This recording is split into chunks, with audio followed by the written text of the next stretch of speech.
right, in his beloved memory, right, and the family should be blessed, the sponsorship of Torah, Marbitz Torah in the world, and to have Shalom Bayis and have growth and Parnasser and all the things that are important in life and go to Derech HaTorah. And this is very, very important, especially in these times that this is being sponsored by the family. V'nili Neshama. And as fate would have it, I was asked to get the title of Rosh Yeshiva, of Yeshiva Rabbi Akiva. And we're pleasured, of course, to sponsor this also, so everybody should know, if it didn't go out and you didn't see it on Tuesday, Tisha B'Av, at the Yeshiva at 3 o'clock in the afternoon for women and 5 o'clock in the afternoon for men, we'll be presenting the Chavetz Chaim Heritage Foundation presentation of Rabbi, who's doing this year? Pesach Kron and Rabbi Leff, right, in the afternoon. Women at 3 and men at 5. And I'd like to take this opportunity, as again, Rosh Yeshiva, when I got the title, I said, boy, that's great, isn't it? So that Rosh Yeshiva equals fundraiser. So I would like to invite anybody that would like to help. The Shia has been paid for, it's free for everybody. So if anybody can help the Yeshiva, we're always in need of help, and the Yeshiva is here to Marbitz Torah and to give opportunity for older men who don't have backgrounds, primarily, to be able to get the gift of their birthright, of our birthright as Jewish men, to be able to sit and learn. And get the skills to do real learning, not just sit in shias, which are wonderful, but to sit and learn inside, right, and have a life of Torah and have a life of fulfillment like was never known earlier in our years. So anybody can help is welcome to speak to me or to help here. This is a little pushka to the yeshiva today, and to be in touch with me, right, to help the yeshiva so we can keep going and be open for everybody who has needs, right, in terms of learning, to provide those needs for people that are looking for a place to learn. With that, I'll ask Rabbi Kessin again. Please turn off your telephones and please hold questions until the end. And if anybody who isn't on our emailing list for the yeshiva, if you'll give us your email, right, at the end of the shiur, give it to me. We'll put it on and we're going to send out the copies. Rather, this tape will be sent out to people either tonight or first thing tomorrow morning. Awesome. Okay, everybody enjoy the shiur. And again, it's a pleasure that we've had the opportunity to sponsor this and make Rav Kessin available for everybody to hear his Torah.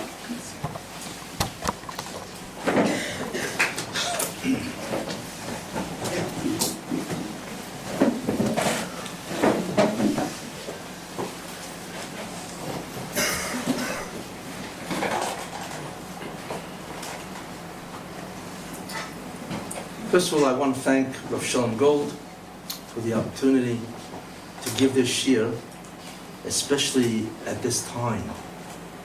And really, the shiur should be a schus for the older people fighting for Klal Yisrael. That's really what it is. Second of all, it's a very great honor to be in the old city. It's a great honor to be in the old city. And we know all through the centuries how many Jews struggled to get here and to live in Eretz Yisrael. So it's a great honor to give a shiur in the old city, especially about Eretz Yisrael. This shiur is in many ways a great challenge.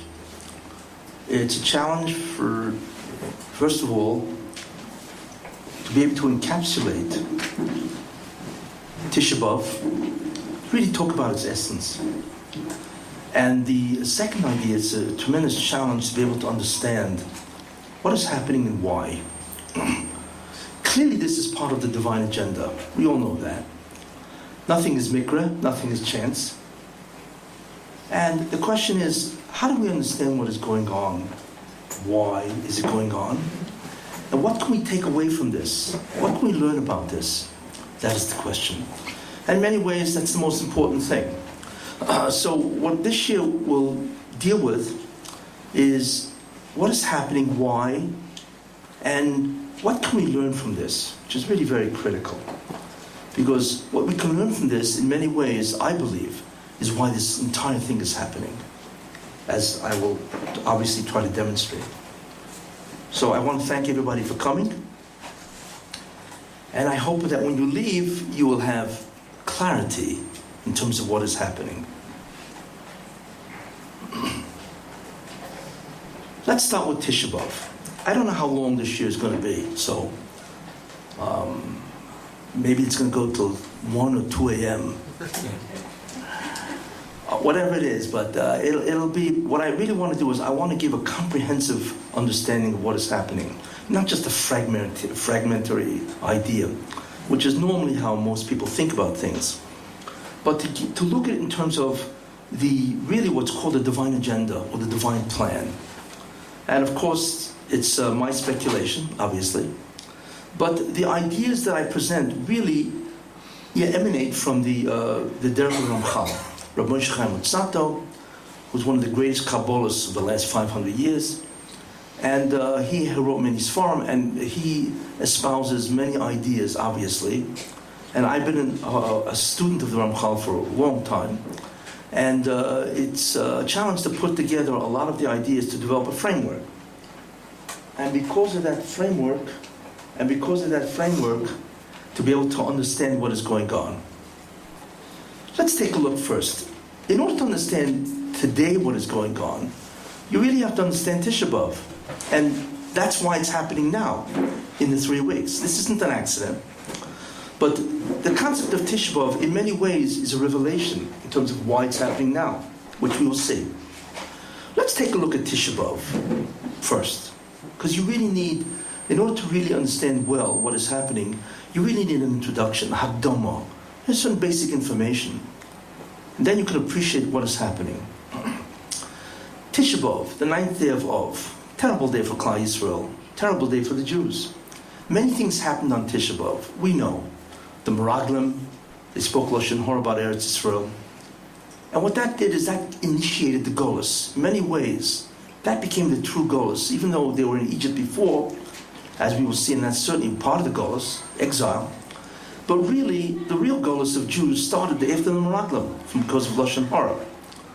So that happened today. Second thing, of course, is the Beis HaMikdash. The first Beis HaMikdash was destroyed. The third thing, of course, was the destruction of the third Beis HaMikdash. The third thing that happened was the second Beis HaMikdash. It all happened on the same day. And there are other things that also happened. But we know that Tisha B'Av essentially is a time of mourning. That's what we do on Tisha B'Av. We mourn. The question is, why do we mourn? Sounds like a very strange question. Well, if you think about it, the second Beis HaMikdash was destroyed, as Chazal say, because of the sins of Klal Yisrael. The second Beis HaMikdash was destroyed because of Sinas Chinam. And the essential idea of Sinas Chinam, based as hatred, is the concept of Lashon Hara, because that's really why it was destroyed. Chofetz Chaim says this, that the real reason why the Beis HaMikdash was destroyed wasn't Sinas Chinam per se. That would not have been enough to destroy the Beis HaMikdash. But the Beis HaMikdash was destroyed because of the results of Sinas Chinam, which of course is Lashon Hara. When there's hatred of one another, then of course you begin to speak Lashon Hara. So the second Beis HaMikdash was destroyed because of Lashon Hara. But the idea is that they're the ones who spoke Lashon Hara. They caused the destruction of the Beis HaMikdash. Why then should we suffer? So you could answer, well, maybe we're not really mourning in the sense that we are looking at something that we caused, but perhaps they caused it, so what we're really doing is commemorating something. We are commemorating. Are there no more cheers in this place? There are? Yeah.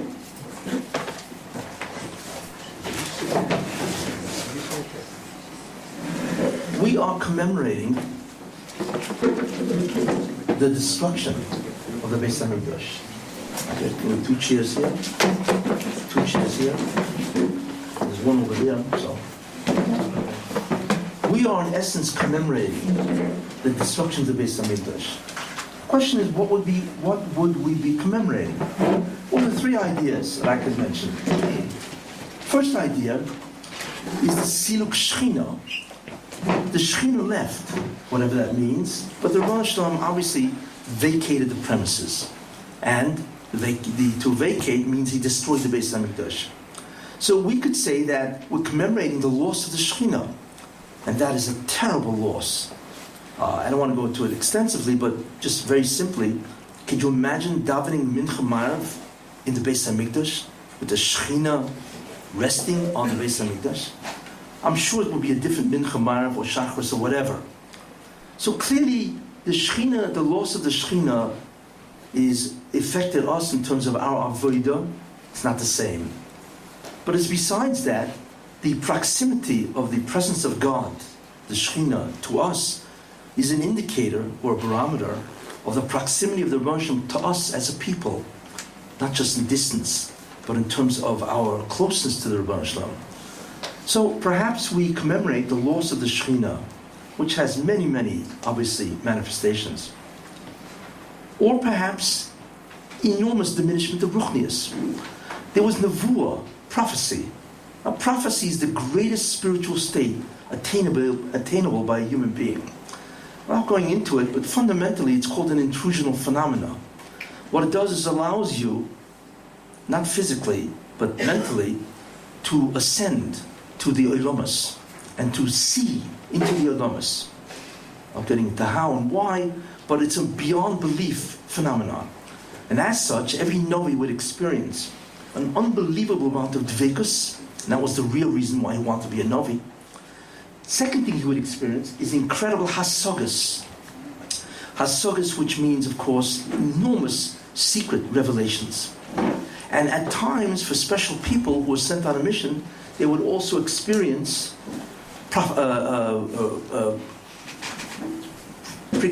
precognition, which is the ability to tell the future. But the concept of nevuah, is an unbelievable spiritual experience. But we lost that. So maybe that's why we commemorate Tisha B'Av. Third possibility, another possibility, is the concept that we lost political independence. Until now, what did we have? We had the ability to be a free nation. But with Tisha B'Av, with the destruction of the Beis Hamikdash, we lost the ability to be free and be able to practice Judaism, Yiddishkeit, on our own. And that is a terrible loss. So therefore, those are three ideas. The Siluk Shechina, where the Shechina left, which had enormous amount of implications. The diminishment of Ruchnius, of spirituality, and the loss of political independence. And I'm sure there are many more things. But we could say, remember, we commemorate that. But the truth is, we don't commemorate. Jews don't commemorate anything. You know, maybe they do that in the United States when they eat turkey for Thanksgiving, so they commemorate the original pilgrims. A Jew doesn't commemorate anything. What does he do? A Jew is misaken, the bria. A Jew rectifies creation. That's what he does. There is no other objective, but a Jew has to bring a tikkun, which means a rectification, a correction to the entire creation. And that's why we have Tisha B'Av. So the question is, what is our connection really to Tisha B'Av? And the answer to that is, we caused the destruction. Exactly. They didn't cause the destruction. Now, they caused it then. We caused it now. So you're going to say, well, what do I mean? Well, there's Yerushalmi that says the following: Kol dor, shrei nivne Beis Hamikdash biyomov, any generation in which the Beis Hamikdash wasn't built, kilu nechrav biyomov, it's as if it was destroyed. What does that really mean? It's interesting. What it really means is this, is that every time Ov arrives, there's an incredible best in Shemayim. There's an unbelievable din, judgment. Do the Jews deserve to have the Beis Hamikdash again? Because there's always a force in the universe, in Shemayim, that wants to bring the Beis Hamikdash back. Listen, you know, it's really interesting to think, who wants to get close to us? Who wants it more? Does the Rebbe want to get closer to us? Or do we want to get closer to him? Which desire is greater? Kaviyochel. And the answer is, his desire is greater, not ours. Our desire to join with the Rebbe is infinitesimal compared to his desire to be with Klal Yisrael, Kaviyochel, and so on. And that's really what goes on. So therefore, whenever arrives, there's always a gzera, or rather a din. Do the Jews have the right to have the Beis HaMikdash? Unfortunately, there's a tremendous kitrug, prosecution from the Sultan. And apparently he's won 1,946 times, because that's how far back the Beis HaMikdash was destroyed. In other words, if the Beis HaMikdash would be standing, then the Beis HaMikdash would be destroyed now, because that's the Gzera, that it cannot be here. If the Beis HaMikdash was destroyed and remains destroyed, then the Gzera is it cannot be built. Either way, it means the absence of the Beis HaMikdash. And since we don't have the Beis HaMikdash, actually I really shouldn't say that, because we're still away from Tisha B'Av. You never know. Maybe this Tisha B'Av, the Beis HaMikdash will come down in fire, and the Russian will return to Klal Yisrael. Who knows? So I don't want to prejudge the event. And so on, But Alvai. But so far it hasn't happened, and we're hopeful, of course, that it will, and so on. But the concept is we cause the destruction, because the dinim about what's happening, the judgment, is now, not then. Every year it happens on Rosh Chodesh Av, basically. And if it's not built by Tisha B'Av, unfortunately, we, Klal Yisrael, have destroyed the Beis HaMikdash again. 1,947 times. I think that's the count. Which, of course, is terrible. So this is the first very important idea. What is our connection to the Beis HaMikdash destruction? It is now, not then. And therefore, we mourn. We mourn for what we did, not for what they did. They had a chance, for whatever reason, they destroyed it, but we, again, destroyed it now. So the mourning is a present-day mourning. Very important idea. This is not historical commemoration. This is now what we have done. It's a true avelus. That's what the Jews do. Okay, it's a very important idea. But is this basically what the Churban really is? Is this really what the destruction is really all about? And the answer is no, not really. It's much worse. We think that, wow, this is incredible. We have destroyed the Beis HaMikdash, so therefore, how bad can it get? Let me tell you something. It's worse. Why? In order to understand why it's worse, we have to understand certain hashkaf ideas, which Ramchal, Rabbi Moshe Chaim Luzzatto mentions in the Das Tfunos, Derech Hashem, or Maimar Hagul, and so on. What are these ideas? What did I say? I said that the Rebbeinu Shalom left Siluk Shechina. Obviously, that's the essential idea of the Churban Bayis, first Beis HaMikdash and second Beis HaMikdash. That the Rebbeinu Shalom left. The question we have to ask ourselves is, he left, fine, where'd he go? Where does the Rebbeinu Shalom go? What do you mean the Rebbeinu Shalom left? How does he leave? He's Moler Koretz Kavoidoi. He don't leave, he can't leave. He fills the earth, the universe, with his presence. So then where did he go? That is the question. Well, a reference to that is a concept, Kabbalistic concept, really hashkafa. It's called Shchinta B'Galusa, that the Shechin is in Golus. We need to understand what that means. What does it mean that the Shekhinah, the divine presence, is in exile? This is what we need to understand. Well, let's take a look. Let's go back to the beginning. Adam Rishon, because that's really what's called the model of the Bria. Whatever happened to him repeats itself in every generation. The Russian created Adam and Chava. What was their job, basically?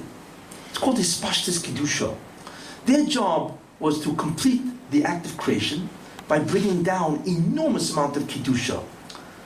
You see, what the Russian did is very interesting.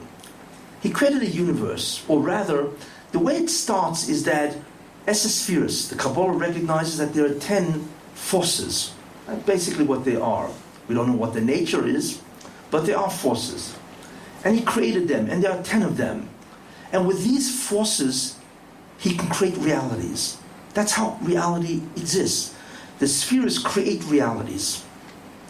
What the spheres did, however, is created realities at different levels. The first reality they created was Olam Haba. Yes, that is the first. Olam Haba was the first thing created, not the last, it's the first. And in Kabbalah it's called Adam Kadmon, without getting into that, which is primordial man, whatever. Then what they did is slowly the spheres sort of degraded. Not really, but to us it looks like they degraded. And what that means is a diminishment of or light, or energy, or force, whatever you want to call it. And therefore they created second realities, in third and fourth and fifth. They created a reality called Atzilus, which is the beginning of Olam Hazeh. Then they created a reality called Bria, creation, that's the lower one. Then they created a reality called Yetzirah, formation. And then they created a reality called Asiya, which is basically our world, although it's far larger than our world. They created another level of reality. So we're looking here at 5 realities. And each time they create that, there's a diminishment of the or. There is a diminishment of the enormous output that they can give. Now, Olam Hazeh itself, of course, is a place where the absence of God is prominent. In other words, in all the realities above, one can experience an incredible divine presence. We don't even know what that means, even on a world above us, to experience the presence of God. But once you get to Olam Hazeh, which is this world, then the presence of God is enormously diminished. Enormously diminished. Therefore, the task is of man, Adam Rishon, who was a man, not Jew. Adam Rishon was not Jewish, however, he was the beginning of mankind. What his task was is to bring down the rest of the or. Because Olam Hazeh has what? Olam Hazeh has an enormous diminished light. So the job of Adam would be to bring down all the energy from the spheres. And what would happen is what's called a retrograde. It would reverse the process of diminishment of or. It would reverse the diminishment of the or that created an Olam Hazeh and reverse it. That's called zikuch. Zikuch means to purify. So therefore, what Adam was supposed to do is bring down that incredible force, more of it, had he done the mitzvah, which he didn't. But had he done it, he would have brought down this incredible amount of energy, force, or whatever. And that would have created what's called a zikuch, purification. He would have removed the materiality of the Bria. And therefore, the Bria would go up a level, then up and up, until the Bria, the creation, will ultimately result in Olam Haba. So what we're looking at is a retrograde, or regression, or a reversal of the process originally that was dictated by the spheres. This is called zikuch. And that's the task of Adam Rishon, which, by the way, is now the task of a Jew. What is that called? That's called the tikkun process. Tikkun means rectification or correction or restoration. So it is the job of Adam, and now it's our job, to restore the Bria, creation, to its full power, and that is Olam Haba. That was Adam's job, and that's called Hispashtis Kedusha, to bring down enormous amount of holiness. And that's really the Kedusha of the spheres, the energy of the spheres, the or, and that would reverse the entire process, restoring this world into another dimension, into Olam Haba eventually. That was his job. But what did Adam do? He didn't do that at all. Adam sinned. He did the sin where he ate from the Eitz Hadas, to Torah. And what that did is that changed radically the Bria. Now there are many ways it changed the Bria, which I'm not going to go into, but the fundamental way it changed was this. We know that the Rosh has to be what's called Mamsi. The Rosh creates everything, and he maintains the existence of everything. Well, how does he do that? What he does is through the spheres. He sends forth this incredible or, and they create. And what happens is that light or energy continuously flows, and therefore that maintains the existence of everything. Everything is connected to God, to Rabbi Shalom, let's assume a metaphor, by a cable. And it is through this cable that we are energized and we are created from nanosecond to nanosecond, and that's how he maintains creation. So the Rebbe creates and maintains the existence at every given instant time. every nanosecond. That's what he does. Now, everything has that cable, or else it wouldn't exist. Adam had that cable, and guess what? The Nachash, the primordial snake, who was the mouthpiece of the Satan also has that energy, because that's how he survives. So what the Rasham said is, because you listened to the Nachash, Chava and Adam, you energized, or you gave it existence, an incredible power and existence. So until now, your job was what? Your job was Hispashtis Kedusha, which is to bring down the energy, the light, the force. But now it's not sufficient, because you gave what's called a mokum to the Satan, and therefore your job is not just to bring down energy, but your job is to destroy that being called the Satan. That's a new job. So it went from Hispashtis Kedusha to what's called Kfir Sarah. You need to destroy the Satan. How do you destroy a malach? I mean, it's incredible even to think about that. So what the Rosh did is the following. He did this. The cable that comes down and connects to Adam creates Adam and maintains his existence. So what he did is he cut the cable. Actually what he did is he cut the cable of the Satan, because even the Satan doesn't exist without the ore of the spheres. So what he did is he cut the cable of the Satan. Well, before the Satan was about to expire or vanish from existence, he took the cable end and he connected it to the cable of Adam. Amazing. So now the cable comes down from the Rebbe Hashem. It's called the Shefa, the Hashpor, the ore, and it forms a Y. One part goes into Adam, and the other part goes into the Satan. Amazing. Now, we could say to ourselves, so what? Okay, so we're married to the Satan in that sense. So what? But here's the problem.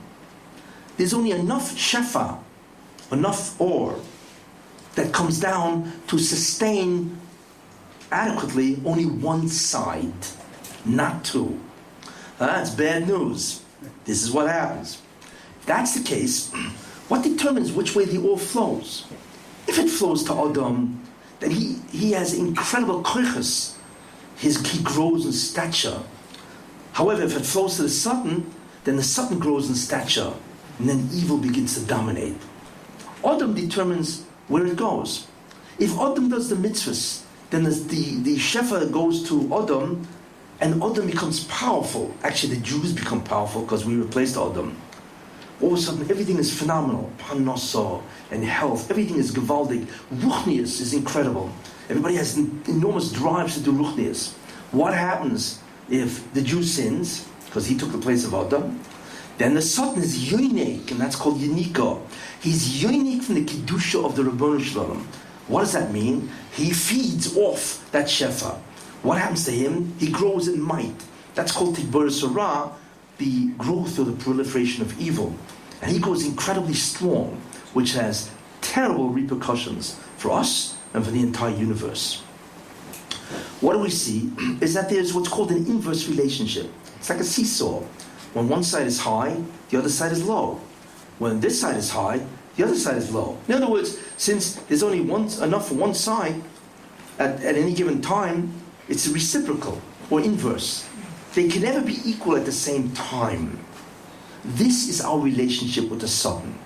And therefore, it's combat. Because if you don't have that ore, you vanish from existence. So clearly, the interest of the Satan is to take all of that from Klal Yisrael, so he will exist, and the Jews, chas v'shalom, will be annihilated. That's all he wants, is to exist. Because now, it's existence that is the problem of the Satan. You see, it's no longer that he wants to be your Yetzer Hara. If he gets you to sin, then he's unique from your Kedusha that you would have gotten from that mitzvah. So therefore, now his objective is existence, not merely to serve as a Yetzer Hara.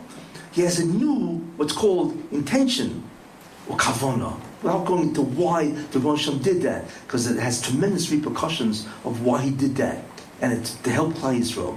In any case, so it's combat. It's an inverse relationship, and it's interesting that no malach can grow. Every malach remains static at the level they were created. The only malach that can grow is a Satan. Why? Because we feed him. We make him grow. He's the only malach in existence, other than the Jew, who's also a malach, so to speak. who can actually change his position, his stature. Very interesting. In any case, we now are at Milchama with the Satan. When they call it Milchemas HaYetzer, it's not just do I sin or not. The real question is, do I exist or not? It's what's called an ontological problem. It's an existential problem, not merely a problem, well, do I sin or do a mitzvah? This is now what's called the status of the Bria. So our job really is to do what? Is to take back or not to give the Satan any of the energy by sinning. That's our job. Therefore, what the Baruch Shem said to Adam is, if you do the mitzvahs, you can kill the guy. You will eradicate, obliterate, annihilate the Satan, because you will have taken away his shefa. Very important idea. We can take it away, and therefore he dies, literally dies.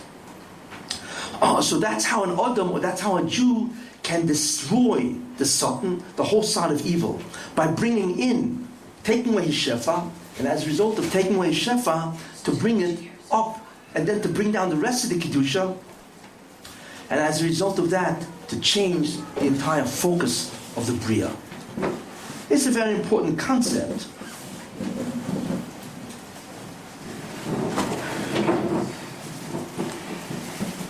But the question is, how do we do it? How do we do this? Well, if I do a mitzvah, what happens? Then I bring down Kedusha. In Kabbalah it's called sparks of holiness. I bring down Kedusha, sparks, energy, or whatever you want, Shefa, whatever you want to call it, fine. But what about if I sin? Then I give the Satan all my stuff, so to speak, right? And if Klal Yisrael sins, then he gives the Satan all their sins. So how do I take it back? So what the Baruch Shem did, an enormous act of chesed, he said, listen, you do the mitzvah, no problem. That's called Ispashtis Kedusha, you bring down the Kedusha. But how do I get back what I gave the Satan? And the answer is, there are two other devices. And all three is the way we do the tikkun, or the correction of the Bria. How? Tshuva, repentance. The secret to repentance is that if I have charata that I do a sin, then automatically I withdraw whatever energy I gave the Satan as a result of the sin, the chet. So tshuva is an incredibly powerful device. In fact, it's called a tikkun device. And mitzvah is the first priority tikkun device. Okay. The second tikkun device is tshuva. And all of a sudden I can take back from what I gave him. But is that enough? No, not at all. Because the Baruch Shem knew Klal Yisrael is not going to do mitzvahs all the time. And then I can do tshuva. Whatever. So we had to provide a third device. That third device is called Yisurin, or suffering. Yes. The secret of Yisurin, which has many manifestations, golus, poverty, sickness, you name it, right? All those Yisurim is really what's called a rehabilitative process, in the sense that it takes back from the Satan. Why Yisurim does that, I'm not going to go into, but that's its power. When a Jew suffers, he takes back the or, the shefa, that he gave the Satan, he takes it back to his side. In any case, if we have three tikkun devices, you have mitzvahs, tshuva, and yisurin. It's called Mosai, when. Mitzvahs, tshuva, and yisurin. That's the way to do it. Okay. Obviously, you don't want to do yisurin, you don't want to do it that way, right? Tshuva, fine. But the best way, of course, is the concept called mitzvahs. What do we see so far? That we are in a balance between us and the Satan.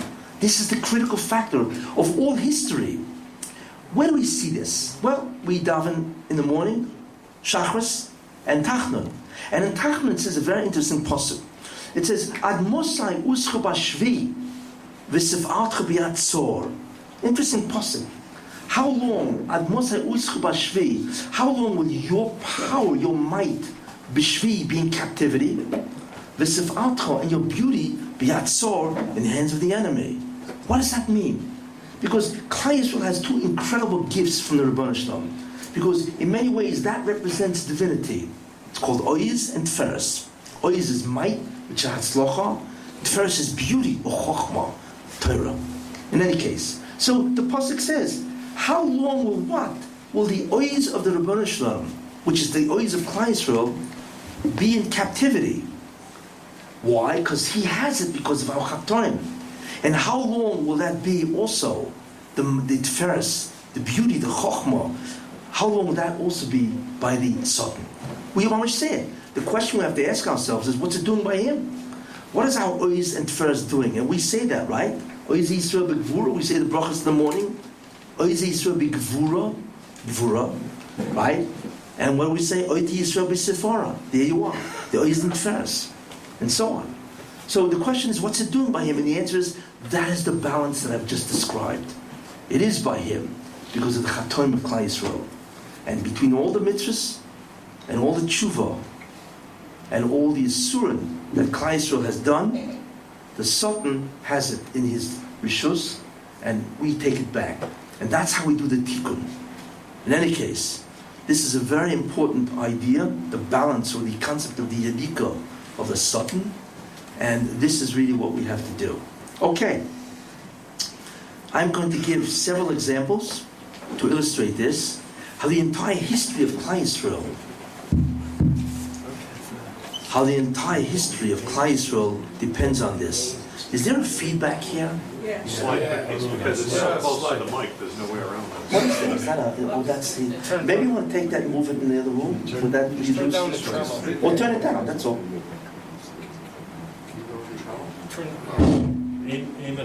Turn the treble down on the... It's fine. Is it now okay? I think so.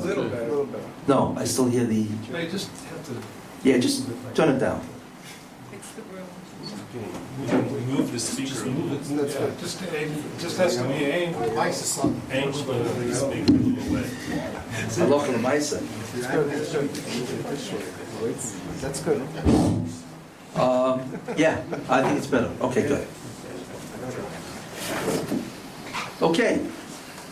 We now have gone into what's called the fundamental introduction that you need to know before you can begin to look at history, including current events. Let's take a look. First Beis HaMikdash was destroyed 2,400 years ago. That's when it was destroyed. Long time ago. Who destroyed it? Babylon. What happened really? Well, the essential idea we know of any Churban is what? It destroyed the Beis HaMikdash, and therefore that's Siluch Shechina. That means that the Shechina left. That's what it means. Well, you remember the question what I asked? Where did he go? And the answer is, here's what happens. When the Shechina leaves, when we lose an Indian of something, of Kedusha, and if we don't deserve it, the Satan gets it. That's the Yanika. He's Yoinei. The problem is, if we lost the Beis HaMikdash, then the Satan is Yoinik from the Shechina itself. Because whatever we lose, he gets. If we're eating steak for dinner, he gets the steak. If we're eating tuna fish, he gets tuna fish. When we had the Beis HaMikdash, we were getting the Shechina. And he lost it. We lost it. So therefore, the Satan is Yoinek, nourishes from the Shechina itself. That's what Shechina b'Galusa really means. That's what it means. That the Shechina is in Golus. What that means is that the Satan is Yoinek. He holds the Shechina in captivity. Now, of course the Rebbe is not in captivity. It's absurd even to think that way. But what it means is Midah Keneged Midah. The Rebbe says, listen, you guys don't want me, so I'm going to go to the other side. The Rebbe voluntarily goes to the other side. That's what happens. But as far as we're concerned, the Shechina is in Golus. That's what happens. So therefore, this is what happened at the first Beis HaMikdash, the destruction of the first Beis HaMikdash. But wait a minute. We know the formula, don't we? When we lose the Shechina, he gets it, which means he can be yoinik from it. And the Russian voluntarily moves over to that side. But, remember what we have? We have Tiferes and Oiz, don't we? So, if we lost the Shechina, then we lose the Tiferes and the Oiz of the Shechina in many ways. Well, that's exactly what happened in history. It means that the Satan is able to take from the Tiferes and the Oiz of Klal Yisrael, Ad Mosai Uscha Bashvi, right? What happened? Do you know that within a 100-year period of time that we lost the first Beis HaMikdash, do you know that the major religions of the world were founded? Do you know that? Let's take a look. Buddhism, he lived then. Confucius, he lived then. Taoism, he was also then. Not only that, that was in the East. In the West, Greek philosophy, Aristotle, Plato, Archimedes, Parmenides, all these guys. This was the beginning of the modern era. The Chokhmah was given over to the Goyim. That's the Tiferes. What about the Ois? Well, the Ois, the might, was given over to Bovel, and the other Ois was Rome. Rome was founded right around the time we lost the Beis Hamikdash. Rome, Edom, the one that would destroy the Beis Hamikdash ultimately. That's when they began. They took over from what's called the Etruscans in 525 BCE, and that's when they began to grow. Therefore, that's the first V'ois, you see. So that's what happened. So really, world history can be explained by this formula. The balance between Klal Yisrael and the Satan. Where is it holding? You see. And this balance is critical in so many different ways. Let's take a look at the second Beis Hamikdash. Second Beis Hamikdash, same thing. Second Beis Hamikdash was destroyed because of Senas Chinam. But the real impetus to destroy the second Beis Hamikdash was Lashon Hara, the Chofetz Chaim says. And therefore, Siluch Shechina, right? What happened? The Shechina left. But wait a minute, we know what happens. When the Shechina leaves, what happens? Then the Tiferes and the Ois of Klal Yisrael goes to the other side. Yes? So can we see that? Yes. Well, the Ois is obvious because Rome became the most powerful nation in the world around that time. It began to have power a little before with Caesar and Augustus and so on. And then it really grew incredibly powerful right at the turn of the millennium.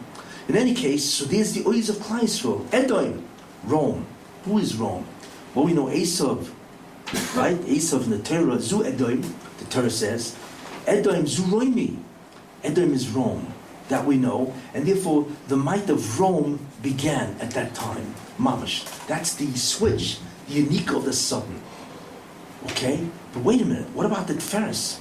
Okay, that's the Ois. But what's Tiferes? Tiferes is Chokhmah. Religion is Chokhmah. Why? Because what a religion enables you to do is make a statement about the nature of reality. So, we saw that the major religions of the world were founded at the same time as the destruction of the first temple. But the second temple, what was the major religion? And we know what that is. Christianity. Christianity is a very interesting religion, I must say. Why? Let's take a look at Christianity. One, okay. Christianity is different than all other religions. Why? Because all other religions have nothing to do with Judaism. They have their own dogma, their own doctrines, and it's the end of it. Whether Judaism exists or not doesn't make a difference to other religions. But Christianity is really what's called in Yiddish a Moshe Kapoya. What does that mean? He's a dafka fakir, as they say. What does that mean? Here's what it means. Okay, we say we are Beis Yisrael. What do they believe? That the Rebbeinu Shem changed us because we've accepted their guy, and now they are Beis Yisrael. They believe that they took over the Jewish people. Wow, what a switch. Second idea, we believe that what? We have the Torah, right? What do they believe? They have the Torah, the New Testament. It's a fakert, you know. And then we believe we have the Mashiach, and we don't believe they have the Messiah, the Mashiach, you know, their guy. It's incredible. In other words, without Judaism, there is no Christianity, because Christianity is nothing more than no to Judaism. That's all it is. In fact, to show you how absurd it is, the Pope wears a yarmulke. I mean, talk about theft, right? It's unbelievable. They just don't know how to stop. In any case, but that's the switch. Because we destroyed the Beis Hamikdash through Lashon Hara and Senas Chinam. So Rebbeinu Shem said, the Tiferes and the Ois of you are going to go to who? They go to Goyim. Why? Because what does the Satan want with all that Kedusha? What does he want to do? Daven Shachris? Put on film? No. He's yearning from the Kedusha of the Shechina to destroy Klal Yisrael. Or rather, more important, to get them to be Choytei, so it can be yearning more stuff. So in the second Beis Hamikdash, the Tiferes is what?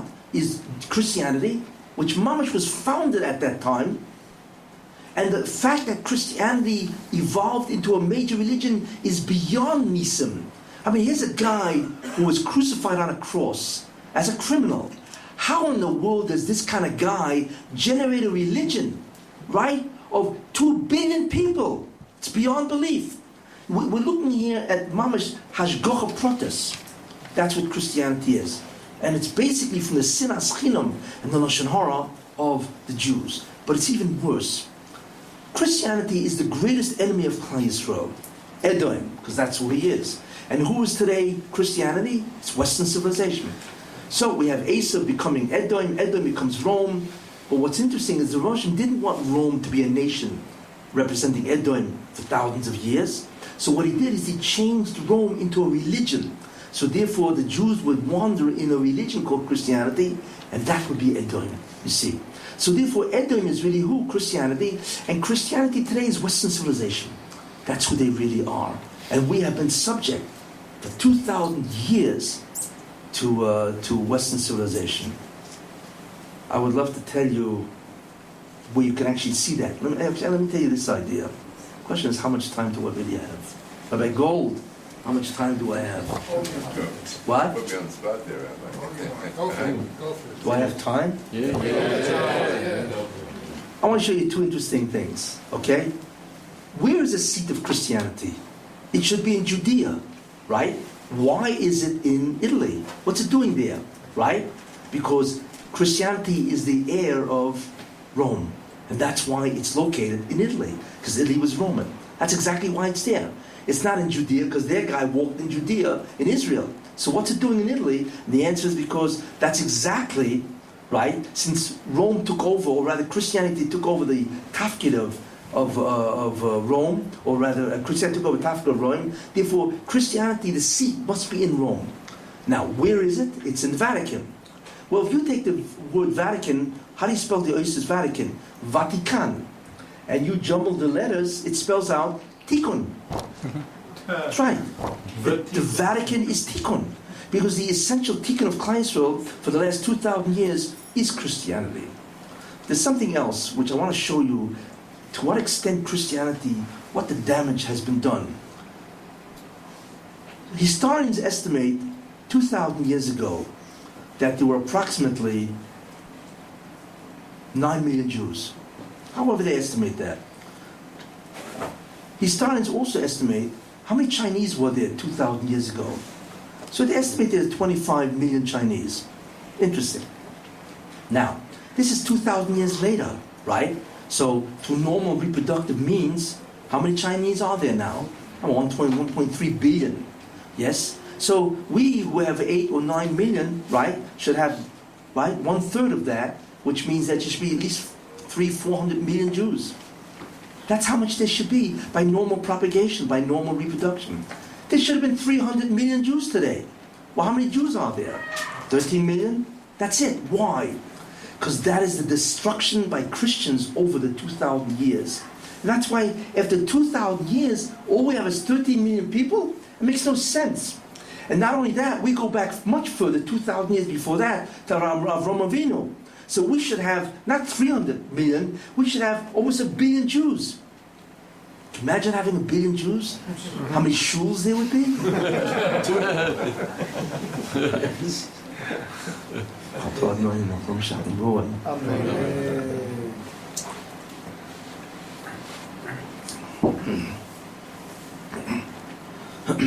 In any case, that statistics gives us the understanding of the destruction by Christianity of the Jewish people.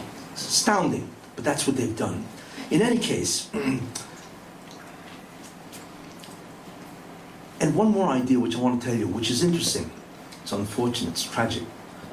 Since the Beis Hamikdash was destroyed, the second one, because of sinas chinam and lashon hara, what is the weapon that Christianity uses to destroy the Jews? You know what that is? It's the New Testament. Because they have said so many vile things in the New Testament about the Jewish people. Well, what is that called in halacha? That's called motzei shemra. It's lashon hara. So it's mida keneged mida.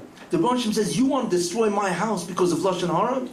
That is going to be the very instrument that you will be destroyed by, the lashon hara of Christianity, or rather the motzei shemra of Christianity through the New Testament. It's mashal mida keneged mida. It's astounding. But that is the instrument of Christianity, is the New Testament. That's why the Christians in many ways hate us, and so on, because of what they read in their book. Any case.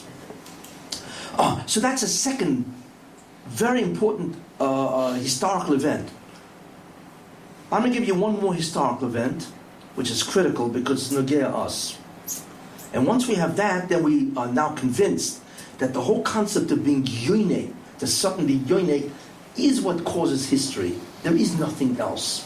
It is the Jews that determine history and all the events of what happens, like the Gemara says. In any case, there's a thing called the creation calendar. What is the creation calendar? The creation calendar means that the world was created in 6 days. Yes, and Shabbos was rest.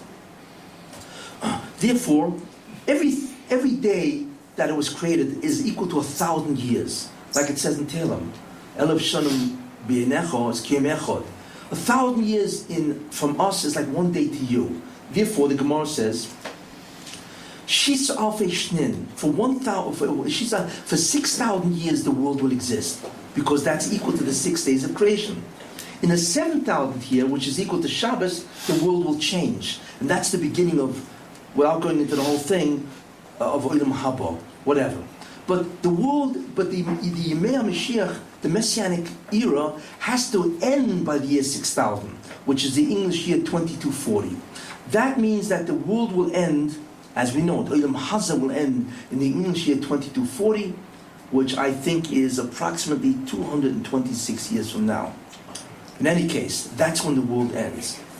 That has enormous repercussions for us economically. Why? Because if you have bonds that will mature after that date, get rid of them. Bombs. Bonds. Not bombs. Sell them. Well, that's the only financial advice I will offer you. Anyway, in any case, that creation clock is very critical. Through that clock, you can actually see what's happening in history. 6,000 years, 6 days. Now, the Zohar says the following, that in the year 5,000, which is the year 1240, 5,000, the aura of the Mashiach begins to come down, the Messianic light, yes, begins to descend in the year 1240, which is a long time ago. Why? Because we know that 1240, which is the year 5,000, right, is the beginning of the 6th day. Because you have 5,000 years, Sunday, Monday, Tuesday, Wednesday, Thursday. And 5,000 is the beginning of the Elef HaShishi, which is the last day. And that's 1240, 5,000. And that's Erev Shabbos. So what the Zohar is telling us is that the Or Mashiach, as a preparation, begins to come down mamish on the beginning of the Elef HaShishi, which is the beginning, of course, the Shefa of the Mashiach begins to come down. On Erev Shabbos, that's why. And we know Erev Shabbos is when you begin to prepare for Shabbos. So therefore, the Messianic light begins to come down. Exactly on that day. The question is, what is the Messianic light really? Well, there's a lot to talk about on that, but fundamentally, the Messianic light is like a magnifying glass. On whatever material topic you're looking at, you take a magnifying glass and you could see incredibly deep into the object. What the Messianic light is what's called Pnimi, the Or Pnimi. It enables you to see on any chomer, on any subject that you are looking at, it enables you to see the internal structure, the fundamental principles of that thing, which means the ultimate cause. Of course, what the Messianic light does is we will see the entire physical universe, we will see how all of it emanates from the Rebbeinu Shalom. And we will also see, of course, all the Kabbalistic dimensions, how everything emanates from the Rebbeinu Shalom. In fact, the Messianic light really is Kabbalah. Because Kabbalah is nothing more than a study, basically, okay, of this world and the Rebbeinu Shalom and what's in between. It is an understanding of all the what's called the meta dimensions, of all the Ilamas, and how everything is connected. And the Mashiach reveals that. So therefore, that is the Messianic light, which is in many ways very fascinating. Now, there's something that we have to understand, and then we will understand an incredible phenomenon of what's happening now. And one of that is that when the Jews go into Golus, there are 5 things that go into Golus. Not 1, 5. What are they? 1 is the Shechina itself, which we just talked about. Shechinta Begaluso, that the Shechina goes in Golus. That's the first thing. The second thing that goes in Golus is called Torah. Yes, because Torah also goes into Golus, as we will see why. The third thing that goes in Golus is Klal Yisrael. Jewish people, we go into Golos too. The fourth thing that goes into Golos is Eretz Yisrael, and the fifth thing that goes into Golos is Lashon HaKodesh, the Hebrew language, which can be looked at as a chelik of Torah. In any case, all five go into Golos, which is fascinating. Why? Because as the Gemara says, Kodesh Brichu Shchinte, right? Torah, Klal Yisrael, Eretz Yisrael, Chadhu is one. In other words, what Chazal tell us really, without getting into it, is that there's a mystical identicality between all four or five. We're really one thing. It's really, each thing is a manifestation of the same thing. It's like water. When it's frozen, it's ice. When it is liquid, when its temperature rises, it becomes liquid, and then of course it becomes a gas. But it's really all H2O. It's really one molecule. The Jews, Shechina, Torah, and Eretz Yisrael are chad. Mystically, they are one entity. But just they have different, what's called different manifestations. In any case, so therefore, obviously, if one goes into Golos, they all go into Golos. They all go into exile. Well, fine. Let's take a look at the Torah. When did the Torah go in Golos? And the answer is by the Chet Egel. When Klal Yisrael sinned at the golden calf, what happened is, the luchas that Moshe Rabbeinu was bringing down was the Or Mashiach. It's brought down in many places. The Ramchal and Tzaddik, many places. That was the Or Mashiach. In any case, that's what he should have brought down. But he didn't bring that down. He broke it. Therefore, what happened? That symbolized that the Or Mashiach goes into the Klippa, which means that the Satan can be yoinek. That's what it always means. The Satan can nourish from the Or of the Torah itself. And therefore, that creates tremendous repercussions for us, which is very interesting. Torah is in the Klippa. That's really what's happening. Our Torah is really, in many ways, in the hands of the Satan. And that explains a great deal. If you take a look, where are the Shivrei Luchas Rishonos? Where are they? They are in where? They are in the Oren. So the exact manifestation of how they exist in the Oren is the exact manifestation how the Torah is in the Klippa, or the Satan is yearning from that. Because in the Oren, what do you have? They are completely fragmented. It's all pieces. The pieces are fragmented. Not only are they fragmented, they are disordered, out of sequence. And that is exactly an expression or a manifestation of the real Torah. The Torah is fragmented. Bavli, like the Gemara says, Ani b'makom echad, Ashir b'makom acher. Right? What does that mean? That's fragmentation. And it means it's out of order because really everything should be in one place. In any case, therefore the Torah itself is in what's called the Klippa, and we need to take the Torah out. But the Torah comes out when we come out. Everything comes out slowly together. As you begin to see what's happening now, that Jews are returning back to Eretz Yisrael, the Jews have Eretz Yisrael, and so on. Things are beginning to happen, which is amazing, and so on. But when did that start? That process started in 1240. Why? Because 1240 is the year 5000, which is the beginning of Erev Shabbos. And therefore, that's when it begins to come out. Well, how do we recognize that? Are there historical events that correspond to this? Remember the fundamental formula. It is us and the Satan. Who is accessing the Kedusha? Well, if the Messianic light is coming down, and we are sinning with Lashon Hara, which Jews basically, unfortunately do, then the Satan is being yoinek from the Or Mashiach. Well, what does that mean? What is the Or Mashiach when the Satan is yoinek? And I will tell you what it is, which is very interesting. The Or Mashiach in the hands of the Satan is called science. That's what science is. What does that mean? I will tell you. What is science? Science is nothing more than the study of internal structure of all things. If you're into biology, then you're studying molecular biology, you're studying the DNA. If you're into physics, you're into the atom. If you're into chemistry, into molecules, I don't care which topic, but science recognizes that every single chomer or topic has an internal structure, which is really the fundamental framework, you see. So science is a study of internality of all things that it attempts to study, you see. And science began in 1240, basically. What was the beginning of science? Well, there's a guy who lived then who was called Roger Bacon. He's the one who started the scientific method. It's amazing. And that began the breakaway from Aristotle. He was an armchair scientist, and the true scientific method. And that began to grow by leaps and bounds. And that's in the... Now, but science is not a klipa, remember, it's nothing more than a chokhmah.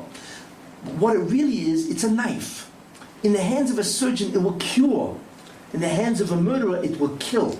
Science is chokhmah, that's all it is. And if you take the Or Mashiach and you look at chomer of the physical universe, right, you will see the internal structures, which is what science does. That's all it is. But when we say it's in the klipa, what does that mean? It means the Satan is using science to destroy the emunah of Klal Yisrael. He's not interested in science. What he wants is to show that there's an alternative explanation of what? Of the Bria. Science. You don't need God to explain what's happening. Science will do it. Why does he want to do that? Because he wants to destroy the emunah of Klal Yisrael. What's interesting is the world was never atheistic until the advent of science. And Darwin came along and just destroyed the whole thing because of evolution and science and so on. So that's what the Satan wants to do. He wants to take the Or Rishon in the Klipa, which is science, and he wants to use it as it is in the Klipa to destroy the emunah of Klal Yisrael. All it is a weapon for him. But science in itself is an incredible chokhmah. That's all it is. So we now begin to see what happened. And science, of course, began to grow. And you had Roger Bacon and so on, Francis Bacon and so on. What about Judaism? What happened to our Or Rishon? Didn't anything remain by us? And the answer is, of course. Who represents the Or Rishon? Well, first of all, the Zohar was discovered right around then. The Zohar was discovered approximately by Moshe de Leon, right? About 1290 or whatever. Kabbalah is the Or Rishon. That's the true Or Rishon. And we only have a smattering of that Or Rishon. But that's in Kabbalah. What about in Nigla? Not just Nista. And the answer is, of course, the Rambam. What is the Rambam? The Rambam was Meshane, altered the form of the Gemara, that it's not fragment anymore, it is into a beautiful work called the Mishnah Torah. That really is order and sequence, with no fragmentation. That is the Or Rishon, in terms of Nigla. And the Rambam lived in 1240. It's astounding that both movements happened at the same time. However, now both of them begin to grow, which is incredible. They both begin to grow. Until you get to 1740, which is Amar HaShacha on the creation clock. Amar HaShacha is dawn, which is Friday morning, 6 a.m., dawn. And the decision has to be made. And the Kozn Samaged says an incredible thing. He says, if the Jews are Zoicha, we will get the Or.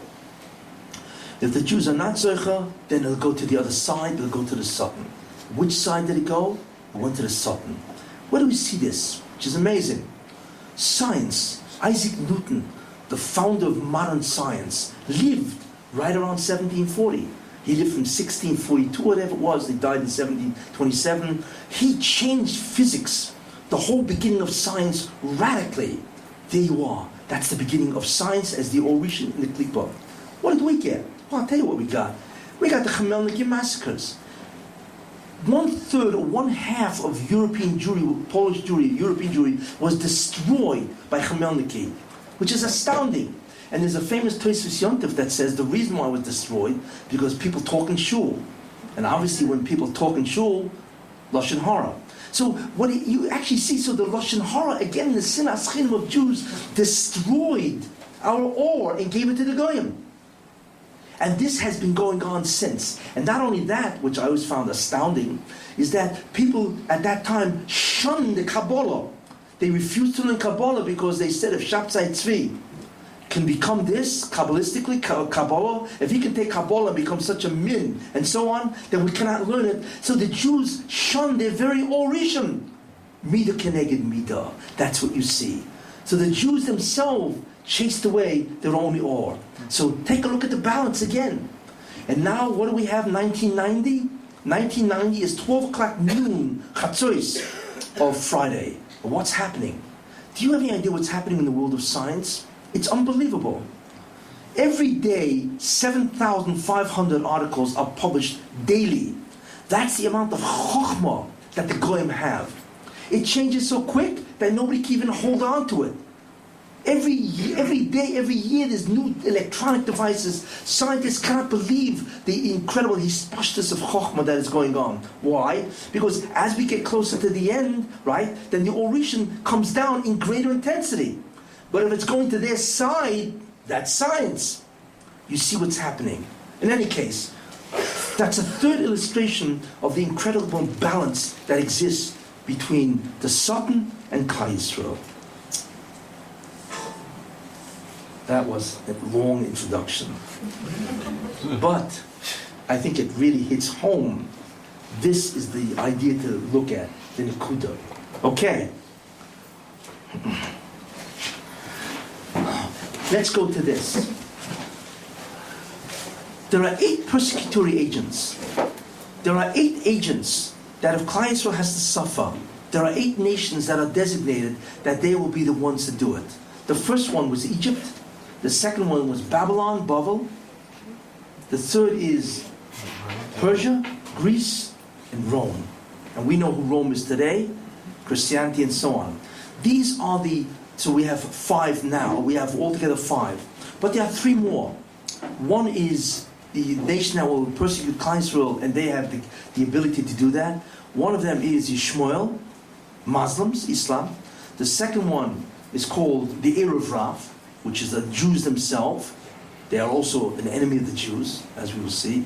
And the third one is called Amalek. These are the 8 nations that are designated to persecute the Jews if the Jews in fact destroy it. In the end of time, which we are now in the Ikvus of the Mashiach, the 3 prominent nations are Edom, obviously, Christianity, and so on, America, Western civilization. You have Yishmael, which is Muslims, and you have the Erev Rav. And the Erev Rav, of course, unfortunately, is Jews themselves. Let's take a look. We have some idea about Edom, about the concept of, we know that Esau is Edom, Edom is Rome, Rome is Christianity, and Christianity is Western civilization. And I had mentioned what they have done to destroy Klal Yisrael over the 2,000 years. And of course, when you take a look at what America is doing now, it is beyond comprehension, which I will speak about. Second idea, we talk about Yishmael, the Arabs, or Muslims. The Arabs are only 10% of Islam. 90% are not Arabs. Iran, Turkey, Indonesia has the greatest Muslim population. But fundamentally, the Arabs are certainly the founder of course, of Islam and so on. So they are the ones. And of course, you have the Erev Rav. These are the last nations in the end. What is happening now? And now when we are now going into the last 20 years, once you understand that, you can actually see what's happening. 2,000 years, 4,000 years have passed since Avraham Avinu. And he's the one who took over the mission of Jews. He's the one who took over the mission of Jews, of course, to do the tikkun. And after 4,000 years, the Jews have brought a tikkun to the creation. They have misaken the bria. That's what they've done. 4,000 years, they have done the tikkun. What does that mean? It means fundamentally is that they have taken out of the Satan 98% of his koyach. 98%. And that's how much they've taken out, besides bringing down more Kedusha. Well, what does that tell us? That means the Satan is dying. Yes. And there is no medical doctor that can save him. Because the only way he can survive is Kedusha or sparks of holiness. He's dying. Well, dying people are desperate. They are desperate to maintain their existence. So this is the fundamental concept of what is happening now. If you got that, and now you understand what does it mean, Yenika, the transference of Kedusha to the hands of the Satan, he's dying. Stopped. Gende. Finished. He's desperate. He's desperate to survive. What does he do? Well, imagine, and I will give you the metaphor, the mashal, and you'll understand exactly what's happening with the Satan. Imagine that there's a general. What is the general? The general is fighting another army, another nation. So you have nation A fighting nation B. The problem is nation A only has 1 week's left of firepower. They only have 1 week's left of armaments, and that's it. Bad news for that nation. So there's only 3 strategies that they can do, that this general can do. What is that? 1, it's called the big bluff. What he can do is use 6 days of his 1 week's left firepower and throw it at the other nation, and the other nation will still do, we can't believe this guy still has this stuff. So they'll be frightened, okay? and they'll stop fighting, they'll sue for peace. It's called the big bluff. And he does that. He throws an incredible amount of firepower at the other nation, and he tries to bluff them to frighten them. Doesn't work. Well, strategy number 2. He takes some of his people and he sends them silently and hiddenly into the other nation to try to break the resolve of the nation B. Because, you know, we don't want war, we want love and all this kind of stuff. Which is what America did in the Vietnam War. All of a sudden there was all movements to stop the war. All right? So he sends them into the other nation to hopefully to break their resolve not to make war. Does that? Fails. Looks pretty bad. He's got 1 day's worth of firepower, sent the guys in, they failed. So what's he going to do? He's got only one more strategy. He has to contact an ally and say, hey, we're out of everything. We need you to give us new weapons. You know, you got to help us or we're finished. Ally. Fine, okay. That's exactly what the Sultan is doing. But let's take a look at what his historical strategy is. He's dying. So strategy number 1. What's strategy number 1? It's called the big bluff. Where he gets everybody, right? All the firepower. Which historical event corresponds to the big bluff? I will tell you, it is the Holocaust. Now, there are many reasons for the Holocaust, but let me tell you one of the very important ones. Well, the Sultan is unusual. He didn't get just Yamach Shemoy Hitler, Yamach Shemoy in Germany. No. He got the whole world to go against the Jews, each one in their own way. Each one is culpable or guilty of destroying the Jews. Whether it be America, who didn't accept the Jews, England, who shut Israel and did not allow any of them in, which is beyond belief. It's Reitzchen. Those are the English, okay? And then he had all the other countries where they joined the Nazis and so on. So all the nations of the world are guilty of killing the Jews, basically. Each one at a different level. Why did he do that? The Sultan doesn't get anything from the death of a Jew. It means nothing. He needs to get a Jew to sin. That is yoine. So here's what he was hoping. That he would destroy millions of Jews, and therefore they would abandon their religion. Because they would say, how could God do this to us? So obviously, like in the time of Daniel, there is no more covenant. That's the end. So therefore, what would happen? They would all sin, and then you would be yoine. So the Holocaust resembles, or is the first strategy, the big bluff. All the armaments means all the nations of the world, to try to destroy the emun of Klal Yisrael, so therefore they will sin, and he can now be yonik nu kedusha. Failed. So now we go into the second strategy.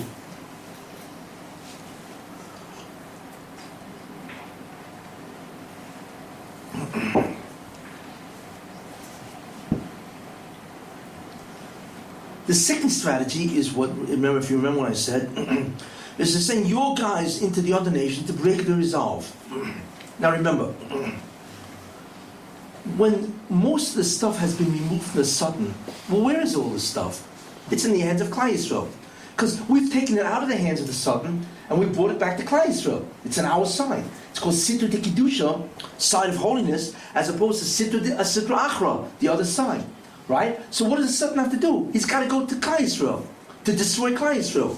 He can't go to the Goyim, right? Because they have no energy, because he's the one who provides all the energy. When he's Yoine, he is able to give all the energy to the Goyim. Well, if he's bereft of the energy, can't go to them, he can't give them anything. So he's got to go to the Jews. What Jews? And the answer is the Erev Rav. That's why the Erev Rav is so dangerous.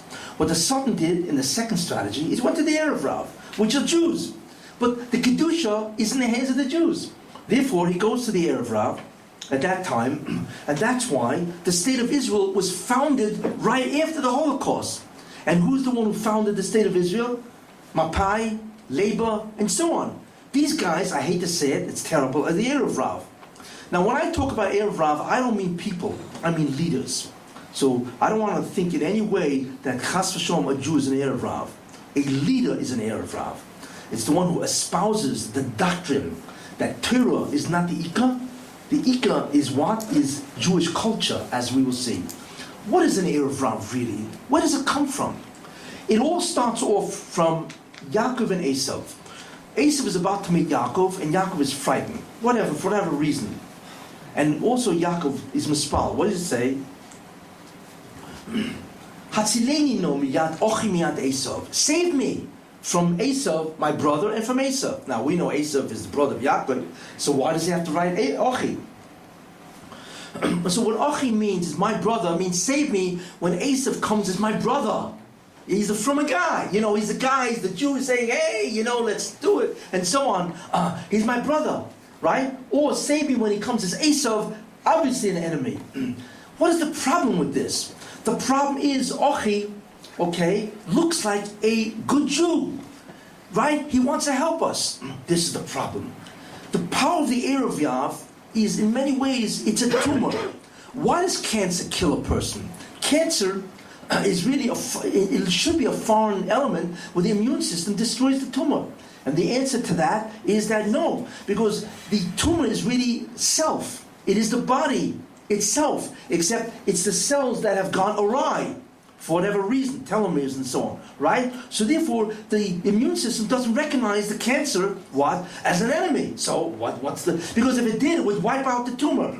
The immune system that the Rebbe created is beyond belief. The problem is that the tumor is Ochi. He's my brother. So why should I kill him? Therefore, it's like a tumor, and therefore the Erev Rav, I hate to call them, but the leaders it's a tumor. It's a cancer because they want to destroy Klal Yisrael. And Klal Yisrael doesn't recognize that they want to destroy Ilam Haba. The problem is they have incredible credibility. That's their weapon. They have enormous credibility because they're Ochi. But really, what do they say? What is the message of an Erev Rav? The Erev Rav says, of course there's a Torah. But the Torah is like Shakespeare, it's great literature. Right? That's really what it is. Right? And of course, the main thing isn't Torah, it's culture. It's gefilte fish. Right? Because gefilte fish is culture. Right? All the things that Jews do, right? Matzahs and matzah brei, happen to like matzah brei, right? And knedlach, which is gewaldig, and so on, right? This is what Judaism is really all about. We have phenomenal literature. Of course, Sandy Koufax, he's Jewish, so we have to be proud of Sandy Koufax, which I'm sure many people are. But in any case, it was a picture, by the way, that was an incredible picture. But this is what we pride ourselves on. In other words, what the Erev Rav does is they say, of course there's a thing called Judaism, but it has to do with the Torah. The uniqueness of Judaism isn't Torah, it has to do with the agreement between us and God. It's another ethnicity, it's another group, it's culture, and so on and so forth. They want to supplant the Torah and the agreement with the Rabbanu Shalom, the Bris. They want to supplant it and be like every other nation. And since they come as Ochi, that's their credibility. That's why nobody is aware of that, how destructive they are. And therefore, they are the greatest enemies of Klal Yisrael. Because other enemies we can recognize. Who recognizes an Ochi, a brother? This is the problem. And therefore the Sultan, in his wiles, knows exactly, and he recruits the Erev Rav. And they're the ones who founded the state of Israel. You see? All these guys. What's the result? Take a look at what they did. They destroyed the Kedusha of Klal Yisrael. You walk in Tel Aviv, you wouldn't recognize that's part of Israel. And so on. And I'm not even talking about the kidnapping the Yemenite babies and all everything else, the kibbutzim, and what they force guys to go to fry kibbutzim. The amount of damage that they have done to the religion of the Jews is almost incomprehensible. That's the Erev Rav. Those are the dissidents. That's strategy number 2 that the Sultan uses to destroy Klal Yisrael. They are the nation, they are the soldiers of who? Of the Sultan. And they come as the Erev Rav to destroy Klal Yisrael. This is the problem. We are still subject to their koyach, their dominion, and so on. In any case. But did it work? No. There's a tremendous tshuva movement. Most Jews in Israel are Masorati. At some level, whatever that is, and that's incredible, and so on. So the Jewish people as a whole have refused the message of the leftists, liberals, Mapai, Mapam, and all these guys, and so on and so forth. Remember, I do not refer to Jews, I refer to leaders. Big difference. The worst is a Jew is a Tinik Shenishba that doesn't recognize who the enemy is. In any case. Now, so therefore, that didn't work. Because there's a tremendous resurgence back to Kedusha. So what does the Sultan do? He's dying. So he's got to do strategy number 3. What is strategy number 3? An ally. What ally? The Satan is the only one who can be unique from the Kedusha of Klal Yisrael. There is nobody else. But there's a tremendous Maharal that says the following. There is somebody else. Who? Yishmael, the Arabs. And that's bad news for us. How? Because the Maharal says by Avram Avinu, when he said, Li Yishmael yichyi lefanecho, alavai Yishmael should live before you. When the Moshe said, Ki b'yitzchak b'kor lechozora, and so on, as Avram Avinu said, Alavai Yishmael should live before you. What does that mean? That Yishmael should live before you, unique from your Kedusha directly, not from the hands of the Satan. You see, and the Moshe said, I have heard you. What that did is it gave a koich of Yishmael to draw down energy, Kedusha, or whatever that is, Shefa, directly from the Rebbeinu Shalom, and not through the hands of the Satan. And therefore, they are an implacable enemy. This answers many questions, by the way. What are the questions? That's why the name of God is Yishmael, Yishmael. Why? That's one of the reasons. The Gemara has other reasons, and so on. Because Yishmael, the Rebbeinu listens to them and gives them the Kedusha directly. A second idea is there's a tremendous difference between Christianity and Islam. Christianity does what? Christianity wants to destroy Judaism, okay? And they want to say we are competitors. We compete. Yishmael says we don't compete with Jews, okay? Really, we are Yishmael. We are sons of Avram. We really are the real Jews. They even say the Akedah wasn't Yitzchak and Avram. It was Yishmael and whoever, Yishmael and Avram, right? I always get a kick, and that's the place where they say that Yishmael was on, and that was tremendous Mesiras Nefesh, and so on. Without getting into that, I always get a kick in the fact that the Akedah of Yair and Laman is Al-Qaeda. Anyway, interesting. Al-Tikre Akedah Ella Al-Qaeda. And that's really what they do. They allow themselves to be killed. In any case, that's our problem also. So therefore, that's what the Satan does. He goes to Yishmael. He says, listen, I'm out of it. You guys got your own stockpile, right? I need your stuff. So what does the Malach of Yishmael do? He says, I got you. No problem. I'm going to give you my energy. But there's a deal. What's the deal? The deal is this. Until now, who is your Bechor? In the old days, it was Egypt. They were the Bechor. The Rasham killed Egypt, and he made Kais for the Bechor. But who's the Bechor of the Sultan? In every generation, there's another firstborn of the Sultan that has the main shlichus, agency of the Sultan. Most of the 2,000 years, it's been who? It's been Edom, Christianity. They're the shlich of the Sultan, they're the Bechor. So the Malach of Yishmael says the following, you know what I want? I want my guys to be the Bechor. Forget about Edom and Christianity. I want Islam to be the guys. That's the deal. You want my energy? You take them. They will be the Bechor. They will be the major agent to dominate the world. What does the Sultan say? Okay. And therefore, take a look at what's happening. Yishmael, wherever you look, there's some guy in a bedsheet. Wherever you look, these guys, they did not exist in the 80s. You don't see these guys. All of a sudden, since 1989, the Intifada, they have come out of nowhere. And by the way, 1989 was Chatzos, by the way. They have come out of nowhere. And they're all over, And Europe is being destroyed by the Muslims. They have no idea what's about to happen to them. You can't even go to Europe anymore. It's no longer Europe. It's basically Eurasia or it's just Eurabia. That's right. Yeah, France. 1 out of every 3 children born in France is a Muslim. Right? And they already have about 12, 15 million Muslims. That's the end of the Jewish residency there. It's over for them. And I hope they see their handwriting on the wall. England, enormous. All over Spain, Belgium, and so on. The Muslims are taking over the whole Europe. Right? So you can say, okay, Europe is one thing. You have no idea what the Sultan is. He has an intellect that's off the charts. So what he said to the Malach Yishmael, okay. So the Malach Yishmael said, yeah, I want my guys in. But the Malach Yishmael says, but what's the major problem? America's Edom. America's Christianity. So what happens? So there's no problem here. Who would imagine that the king of Edom, America, is a Muslim? Obama. How in the world did Obama ever get to be president? It's a mess.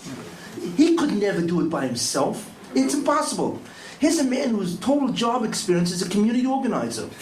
He couldn't even get a job in a company and a CEO. He has no experience. How in the world can American people put him in? It's beyond belief. And not only that, he hangs around with leftists. He went to a church that was anti-Semitic. I mean, there were so many things against him. It was beyond belief. Why? Because the Rebbe said, that's the deal. I need Yishmael to be over America. And Obama, what's his job? His job is to destroy America. And that's exactly what he did. Because that's what Yishmael does. Yishmael's job is to destroy Edom because they want to be the Bechor. That's what a Bechor does, isn't it? When you want to take over, that's what you do. You destroy what? Competitors. Remember in the old days? When a king became emperor, he had to kill all his brothers and sisters because he didn't want any competitors. That's what they did in Rome all the time in Greece. They always killed their immediate family so nobody would be a competitor, and so on. He's destroying America because that's his job. But it's an unbelievable mess that a guy like Obama is in charge of America, and he's destroying America, and so on. In fact, they just took a poll when I left America. They took a poll that 54% of America holds that he's the worst president since World War II. Finally they're waking up. And here's a guy that they thought was the Messiah. Oh. Anyway, there's a lot to comment on that, but Daya Chakima Baramiza, as they say. In any case, so basically, this is what's happening. So therefore, Yishmael is on the way up. But here's the interesting part. Yishmael can only last a certain amount of time. Because their koyach to take V'yonek from the Shechina or whatever is only as long as they have schus. And they have schus. They have Milah, okay? They believe in one God, okay? They pray 5 times a day, and so on. They give tzedakah, okay? And they do fast, Ramadan. Of course, this is all copies of Judaism. It's all from Yiddishkeit. I mean, everything they took is nothing more than a mitzvah and so on. But they have merits, and then the Zohar says that's the schus to be the caretakers of Eretz Yisrael.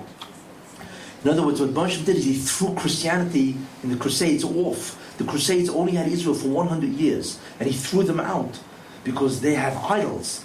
But he allowed Yishmael to be the babysitters, the caretaker, that as long as Klal Yisrael is not Zoicha, therefore the ones who will dominate Israel, be in charge of Israel, are the Arabs, because they don't have any images. They believe in one God, and they have no images. In any case, therefore, they are the ones now. But their schus will run out. And the interesting thing about that is we are very close, as we'll see, to the end. So what is happening now is Yishmael is falling. They are falling because they are running out of Soil. Kedusha. They're falling. Where do you see that? It's incredible. Where are they falling? Take a look at all the Arab nations. Libya, after they killed Gaddafi. Libya. A little louder, please. Louder. Yeah. Libya.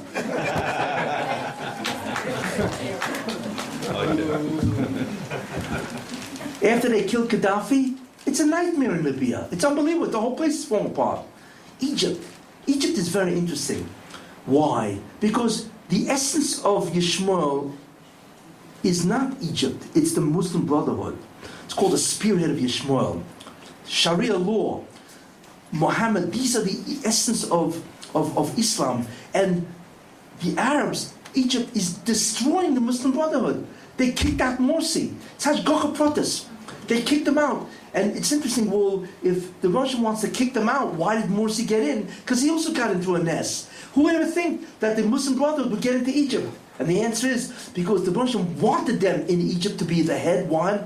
Because a person could always say, well, if the Muslim Brotherhood would have led Egypt, they would have been better. So Moshe said, I want you to get rid of that pipe dream. I'm going to make them the head, and then I'm going to throw them out. And and of course they failed. They had no concept of how to run a country. And besides, how does a man do that, Morsi? What he should have done is consolidate his power and then take over Egypt. Instead, in the first year, he's already trying to act like a dictator. In any case, but that's a tremendous mapola from Yishmael that the Muslim Brotherhood is being killed as we speak. They're being killed every day. That's Yerida of Yishmael. So that's Egypt. 3. Lebanon is not even a country basically. It's really taken over by Syria and other forces, and Al-Qaeda and so on, and Hezbollah. 4. Syria it's unbelievable. They're killing each other. It's an incredible chesed of the Bershom where he says, don't worry, you don't have to kill them. I will get them to kill themselves. And of course, since Shiites are fighting the Sunnis, right? I remember when Iraq was fighting Iran. Remember in 1980? You know what I was being misspelled that they should both be victorious. Right? They should both have nitzachon, victory. The same thing in Syria, they're destroying each other. And Syria can never come back again because the Shiites hate the Sunnis and vice versa. He has destroyed that country so utterly, it's the end of Syria. What an einish for Syria. And besides Syria, right, there's also Afghanistan is wiped out, and Taliban is come in, of course. Then you have Iraq, which is what we'll talk about. Iraq is very dangerous, what's happening in Iraq. But Iraq is finished. And so on. Wherever you look, and Jordan's next, and he knows that because his country is, I think, 70 or 80% Palestinian. I mean, it's Arabs. It's not even. He's the Jordanian. What's his name? It's Hashemite, which is really Saudi Arabian. That's who they really are. They're not even Jordan. England did that, and he made them a separate country. But the Arabs want Jordan. Of course, they want Jordan, and so on. So he's next on the line. Every Arab country is falling, but that means. No, Iran is not yet fallen. Although Iran is dented. Yes, they are dented. But also the Iran to really flex their muscle. And that's why, hold on for Iran. But and that's because the world is now wakened up to Iran. But believe me, they're maintaining themselves. But in any case, but what we see is Yishmael is falling, which is Givaldi, and so on. So this is the Mapol of Yishmael. In any case, and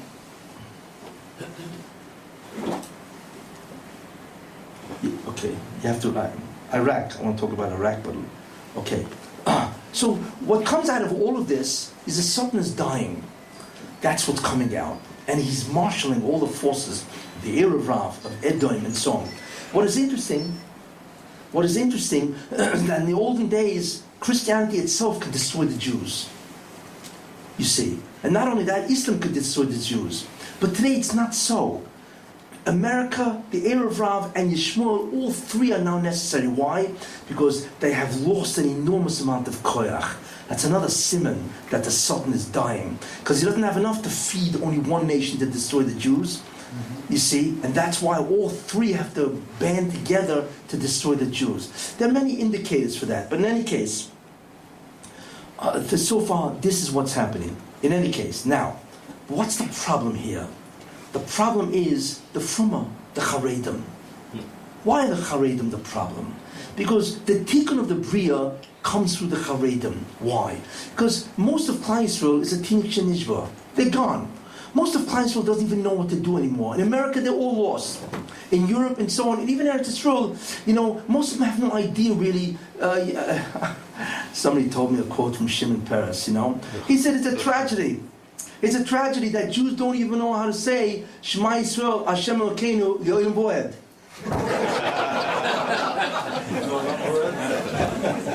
I don't know if that's true, but if it's true, wow, what a blunder. What a blooper, as they say. Maybe he should talk about himself first, then worry about the other Jews. In any case,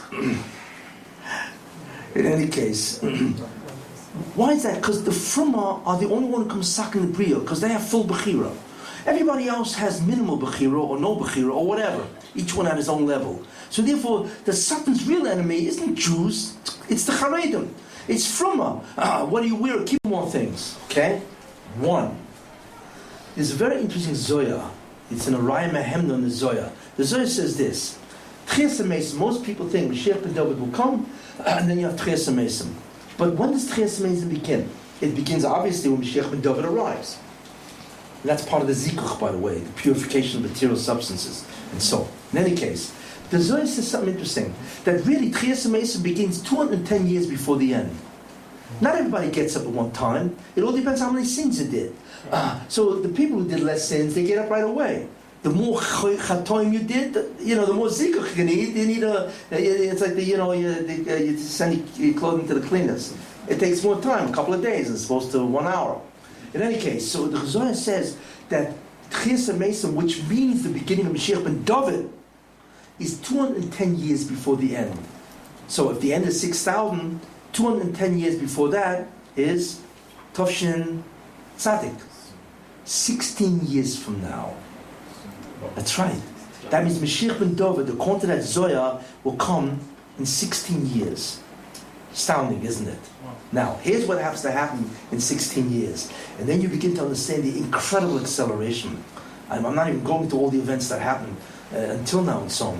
One, the rise of Ishmael to war with Edom. Then you have to have the clash of civilizations. Then you have to have the entry of Mashiach ben Yosef, who will bring all the people back to Kibbutz Goliath. He will build a third base HaMikdash. He will bring the Or Rishon back, and so on. Okay? And then you have the war of Gog and Magog. Yeah, there's one more coming up. And that's Amalek. Okay? But that's a messianic war. So you have Gog and Magog, and then Mashiach ben David comes and he wipes out Amalek, and it's just beyond belief what he does, and so on. And then the whole world operates not just through normal Teva, it operates through miracles and so on. The whole Teva changes and so on. In any case, all this is going to happen in 16 years. And it is. You take a look at what's happening. The incredible acceleration is beyond belief. Why? Because we're looking at 16 years, if that Zohar is correct. Right? And everybody knows there's something going on here. History never moved this far. It used to take 200 years before something happened in history, right? And then it drew out another 100 years. Today, every other year, every other day is another scandal. Just ask Obama. He can tell you all about it. And so on. Obviously, it's an incredible acceleration, and so on. So that's one idea, is we are looking literally at the end. So therefore, what's the message for us? Tshuva. We need to be careful for sinas chinam. You cannot be Sunni a Jew. I don't care who he is or where he is. Either he's a tinik shenishba, and you cannot hate this man. One, or I don't care if he wears a yarmulke or doesn't. He's a Jew. And if he wears a yarmulke and does a mitzvah, I don't care how tzeruka it is. He's in the eyes of the Moshem, he's a yikam atzias, because 90% of the Jews are gone anyway. So anybody does a mitzvah, incredibly off to the Rebbeinu Shalom. So Klal Yisrael, especially the Charedim, the Fruma, the Shem Torah mitzvahs, have to stop the sinner. They have to stop the lashon hara, which is the real enemy or the real weapon of the Satan, lashon hara. And they have to stop the gaiva, the elitism. That's what they have to stop. That's the take-home message. Okay? That's very important. The second idea is tshuva. You have to do, we all have to do tshuva. Each one of us has chatoim, we do, whatever. We need to think about this. Because when Mashiach comes, there's no more bechira. I don't know if you know that. There's no more free will, because the truth is obvious. It's obvious. So Malachim have no free will. It's so obvious that the Bansham is there. There's no bechira, and so on. Same thing. So we all have to think about tshuva itself. But those are the four ideas of the take-home message. No gaiva, no sinas chinam, no lashon hara, and tshuva. Very important. And I will end with this. Why is the end of time called Chevle Leda? Birth pangs of the Mashiach. Because in many ways, it's like a woman giving birth. Okay?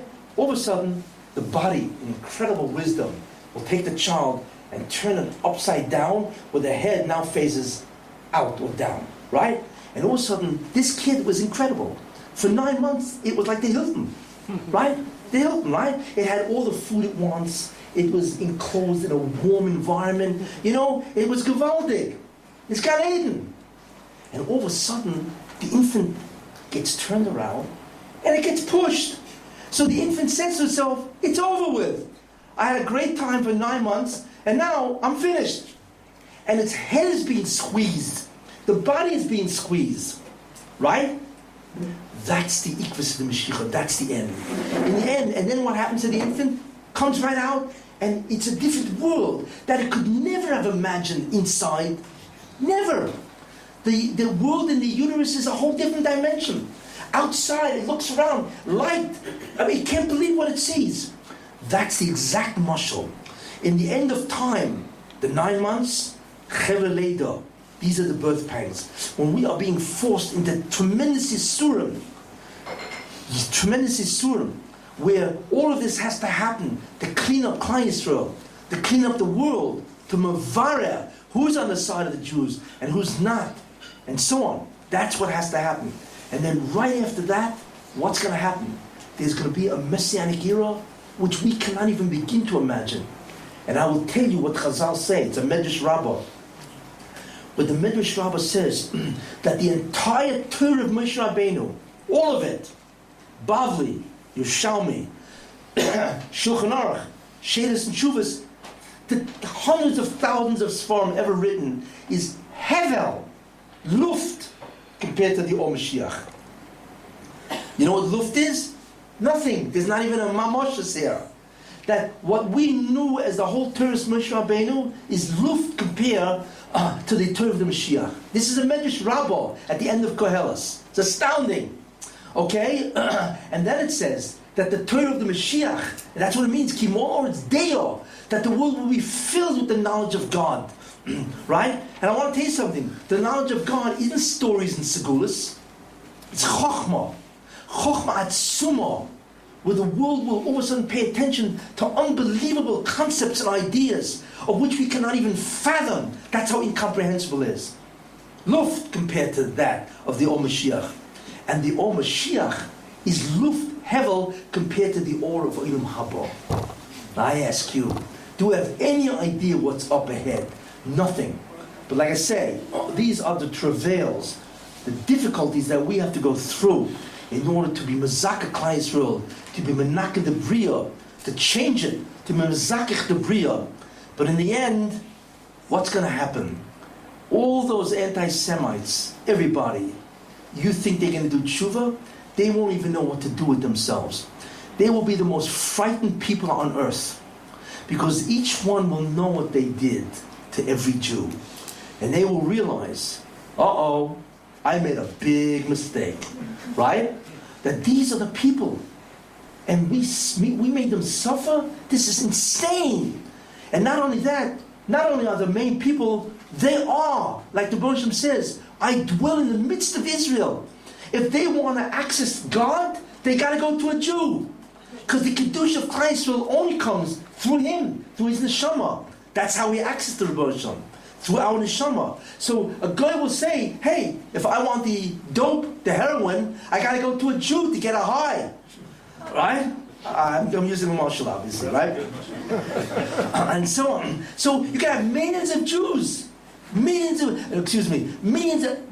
of goyim surrounding the Jews to get something, some type of drug, something. So it's not only the oynish, what they have done to Klal Yisrael, but it's what Klal Yisrael now has to offer the Bria. Think about that. It is absolutely beyond belief what is going to happen. So, remember the take-home message. No gaiva, no sinas china, no lashon hara, and do tshuva. If that happens, all these guys, remember one thing, Einod Mavadoi, there is no koyach acher. The Arabs have no power, nobody has power. It's the Russian that has power, that's the end of it. Except he gives koyach to the Arabs to fight the Jews.